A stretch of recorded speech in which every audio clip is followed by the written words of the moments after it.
If sellers aren't getting any activity and they have a plan B that's compelling, like, hey, we'll just stay living here, or we're going to rent it out, or whatever their other plan is, maybe it's not the right time, and then they will just push pause and maybe resume. So, and in our area, a lot of the time they decide to resume is after New Year's. Folks, it is pretty obvious across the country that a lot of housing markets are frankly a complete disaster. What do I mean by this? Inventory is up in some places over 100%. Transactions are down. And now it looks like the spring housing market has ended with a thud. Even the median prices are falling early. But you know what? Is King County, is Seattle different? Are they doing something different than the rest of the country, or are they just in the same bucket as everybody else? We're going to talk with the one and only Beth Traverso and get the update on Seattle. What's going on, Beth? What did May look like? Good morning. So I was really curious to see what May brought, because April was rough. And so May shows us what happened in April. So because it takes about 30 days from contract to closing. So as far as closed data, it takes about 30 days for that to show up. So I was expecting it to show up in the May numbers, which it did. And so, I'm sure we all remember in April, it was when the tariff news hit in early April, that everything just got tipped upside down in my market. The stock market died. It was peak. It was peak uncertainty. Again, I think the May numbers across the country are going to be somewhere between disaster and horrible. And it's because of that peak uncertainty. Again, even a market like King County is not insulated with their high price points and lots of wealth. People just sat on their hands. They were like, I'm not playing. This is too crazy. I don't know what's going on. Right. So the market's got to be just terrible. If people feel uncertain, then they're not going to take action. Confused mind says no. Is that how that goes? So it's like they're going to say no, and so they come back to a certain degree, they have, but it's been very interesting going into June. We'll talk about that in a minute. But so usually in our market, we see for the closed prices, they peak around May. And this year I'm seeing that they peaked in April. So we had our March was going along pretty good. And then those ones closed in April, and then all this happened with the uncertainty, and then now we're down. So year over year right now for May, we're down 1.2% crash. I wouldn't say so, but a notable change for sure. Our inventory went from 1.8 months to 2.45 months. So that's a pretty big jump from just 1 month. For we 30 always days, in the Seattle area always have a lower inventory because new construction is highly restricted in our area. So that's the thing that I think differentiates our market from, say, some of the others, like the Arizonas and the maybe, I don't know what these other areas that I hear you talk about with Lance Lambert, et cetera, where like there's a lot of unlimited building in some areas, and that's been building up, causing some inventory. That's not what's causing inventory here in our area. Sure, there's a little bit of new construction, but it's very small.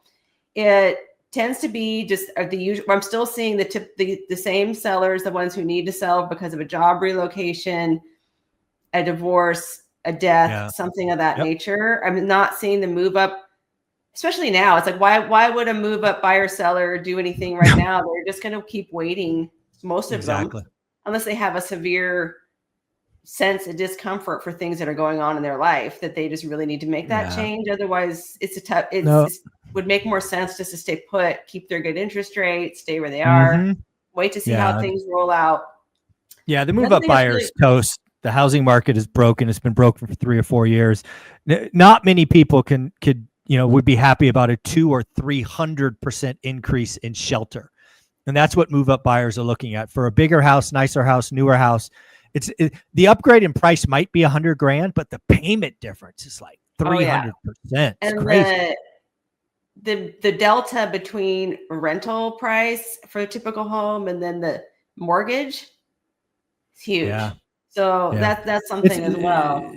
Yeah, I didn't come prepared for this, but I just did a show with Ken McElroy, and he actually closed that show by saying he thinks we might be heading to a renter nation because of this huge gap between ownership and rent. He's like, it just makes sense.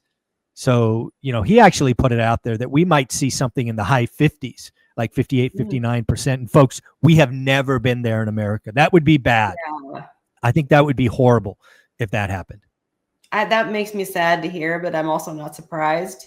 Yeah. Because it makes sense. I mean, we as housing providers want renters, right? But ultimately, I still believe that owning a home is a great way to wealth, especially if you're able to use it as a tool to house hack, etc. Like we're big fans of. So another factor that has been maybe a little more specific to our area is there were some tech layoffs, Microsoft notably. And on the east side of King County, where I am, we saw our inventory go up 100% in year over year. Wow. In May. And so all of King County, it was 50%, which is notable enough in itself. We've been creeping up for a while now, but then it really went up much higher on the east side. And it's not because more sellers are coming on the market. I mean, some are, but really what it was is the listings that came on the market were not moving. Yeah, it's all about demand. That's what happens. That's what we're seeing across the country. I know a lot of people are pointing at inventory, and inventory is certainly coming. But if you really look at the numbers closely, like I do, the new listings are actually tracking below year-on-year numbers, which it's subtle. But what we've really seen is a complete collapse in demand. Hence, inventory is growing. But it is very interesting when you step back and look at that equation, because demand could be sparked by a couple of things: a sudden drop in interest rates, a sudden better like wealth effect in the stock market. Hello, we're at all-time, near all-time highs. I mean, there's lots of things that could spark demand, let alone less uncertainty, right? The whole reason that May is going to go down is a terrible month for real estate, probably across the country, is because uncertainty was the highest I had seen it in 30 years. Wow. That's why May was so bad. So again, as uncertainty clears, as a trade deal with China goes, as we get one with the EU and Canada and Mexico and so on and so forth, as we get a tax bill, as we get deregulation, it is, the thing that's going to be really interesting for me is if you have a shockingly strong fall. That's going to be wild for you and I to talk about in a couple of months. I'm really curious to see how this plays out, because we do normally see a bump. So in the Pacific Northwest, we're known for our gray skies and the rain, et cetera, and it's been beautiful weather too. So that's another thing that's always, so we have the normal seasonality with all this other stuff on top. So the normal seasonality is that once we get past Mother's Day or so and the weather starts to improve, people just are already checked out and doing other things and going on vacation and planning end of year stuff with their family, and school year stuff. And so we've really seen that because it's been gorgeous and beautiful, sunny. People are out in vacation mode, and you have some uncertainty sprinkled in there, even though the stock market really has come back and most cases that people's portfolios have recovered, but still just the sentiment around it maybe still feels uncertain. And the news media is really going hard on this buyer's market and a crash, et cetera, which I think is true in a lot of places potentially. But even with everything I'm saying, I'm not seeing huge declines here. I'm seeing a little bit. I am seeing more price reductions. I'm not going to sugarcoat that. And I am coaching my sellers right now that it's going to take longer to get their homes sold. Homes are selling. The buyers that are out there are buying, but the showing activity and open house activity is markedly down across the board. I've been talking to all of the agents. They're like, where are the buyers? They're just not even looking at the houses, and they're priced right and everything else. Some are doing price drops, some aren't. But what I am starting to see is that I'm seeing fewer homes now come on the market in the last week or two. We had a exactly bunch of them. My point. Yes. Yeah, exactly. We had a lot come on after Memorial Day. So people kind of took Memorial Day off and then listed their homes the following week. There was a ton of new listings. And then the week after that, last week, I didn't see barely any, because I like to go out and see all the new listings. Like, there's really not anything to really see this week. Yeah. And going forward, I think it's just going to continue like that. Fewer and fewer going on. And what is there is going to trickle off the market. It's going to be really sleepy over probably July, August. But then people are going to come back. Kids are going to get back in school. People are going to refocus, and there's going to be nothing for sale. And that might give us a bump in the fall, which we have seasonally seen. Well, let's close out May. So what I've got from you thus far is active listings are up. Seattle, King County, 58%. Your area, the east side, over 100%. These are all year-on-year numbers. Median home price, again, peaked last month. In April, it is down 1 point. Let's call it 3% in May. Yeah. What about transactions? What does transaction activity look like year-on-year? Yeah, transactions are down too. So the closed sales are down 14.5%. Yeah. So again, which is what we have notable. just seen, it's a drop in demand. Out, but yeah. No, it's a drop in demand. So let's play this out. So again, you've been doing this for a while now in your area. You know the seasonality.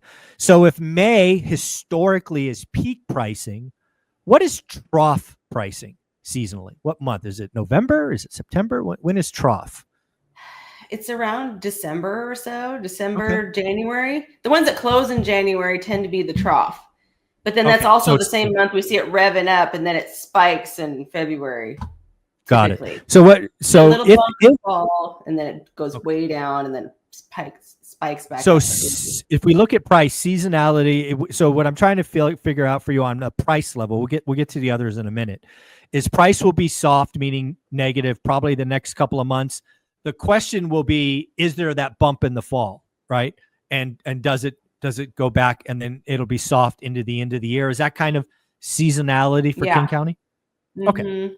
Yeah. So and the inventory dwindles down in December to next to nothing. Yeah. So let's talk inventory, because again, everybody's looking at inventory. Your inventory is up 103%. King County's 58%. That's shocking if you don't look at history. I actually think inventory is going to start telling us a different picture, and you've kind of alluded to it with last week's activity. I think new listings are not going to be coming for the next 6 to 8 weeks, because sellers, they're also seeing the market get soft. They're like, why would I enter a market now? I'll just wait till next year, right? It's only 6 months away, right? So I think what's going to surprise people is net new listings is going to slow, and we're already seeing it in the data. But here's the other one. We're going to find out really quick, Beth, how much wish pricing is in the active listings. Yeah. Because yes, as you indicated earlier, some people are taking price drops. Motivated seller, they want to sell. Yeah. I know for certain there is some non-zero number in your active listings that are sellers that have 2022 aspirations, and they're not taking a penny less. Those ones are either going to bleed off because of new listing contract expiring, or they're just going to pull it off because they can't get along with their agent, right? No open houses, no activities. They're 100K overpriced or whatever it is. So that's also going to lower active listings. So here's my guess for you. 8 weeks from now, 6 to 8 weeks, I'm going to guess that active inventory is very close to peaking, and it's going to shock people. Because again, the media has picked up on the narrative, inventory is growing, and they're going to act like it's growing forever. I think sellers are already recognizing it, and they are going to A, not list, and B, take many off. What do you think? Yeah, I'm already seeing it. So if sellers aren't getting any activity and they have a plan B that's compelling, like, hey, we'll just stay living here, or we're going to rent it out, or whatever their other plan is, maybe it's not the right time, and then they will just push pause and maybe resume. So, and in our area, a lot of the time they decide to resume is after New Year's. So it's not that far away. I mean, if you're lived in your house for decades and you're like, okay, we got to live through one more winter before we go to Nashville or Texas or wherever you're going to go. Yeah. It's like, it's a non-event. It's like, okay, we'll wait till next year at this point. So the other thing that's going to be interesting is transactions. And I kind of alluded to this earlier. Now Seattle normally has a bump, King County, as you've said.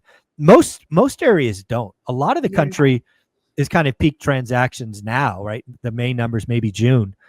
And I think a lot of areas are going to see a bump because, it's not unreasonable to think either A, rates are slightly lower, certainly not higher, but also the margin, right? The margin is expanded between the 10-year and the 30-year. Yeah. If we got to mortgage rates like 6.5, I think we already know. I think we know for certain demand comes flying back sub 6. We can go back and look at the last 3 times that happened. I think this pent-up demand, this uncertainty that I talked about in Called Correctly, I don't think it's with us in September, October. And I think a lot of people are going to go, you know what? I'm going to go now. It may not be the easiest. Our kids may have to transfer school or whatever, but it's the right decision for us because we don't want to wait till next year when all the competition comes back. What do you think? Yeah, I think there is going to be some of that because a lot of these buyers that were going to buy in the spring and didn't, they're still out there. Yeah, they're People still that there, have been right? sitting on their hands waiting for their stock portfolio to come back, waiting for whatever it is they're waiting for. At some point, they're going to be like, okay, we just got to buy a house.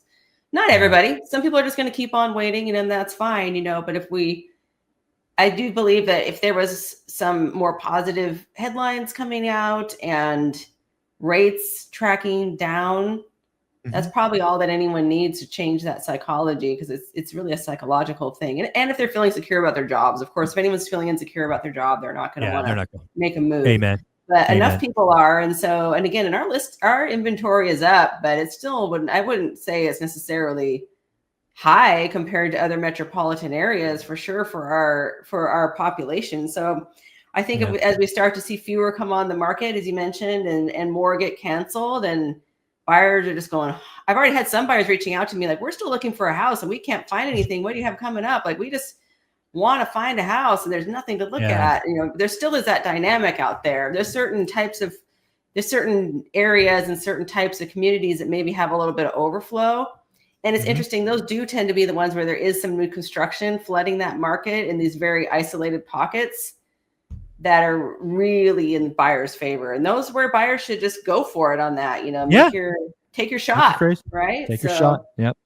Yeah. Well, at the end of the day, folks, Beth and I would love to hear from you. What are you seeing in your market? If you're watching this because you're a real estate agent, real estate broker, maybe in the mortgage business, tell us what's going on in your buy box in your area. Because again, we're getting the insights about King County and Seattle from Beth. Love to hear from you across the country. If Beth, they wanted to get a referral to another top agent across the country, what do they do?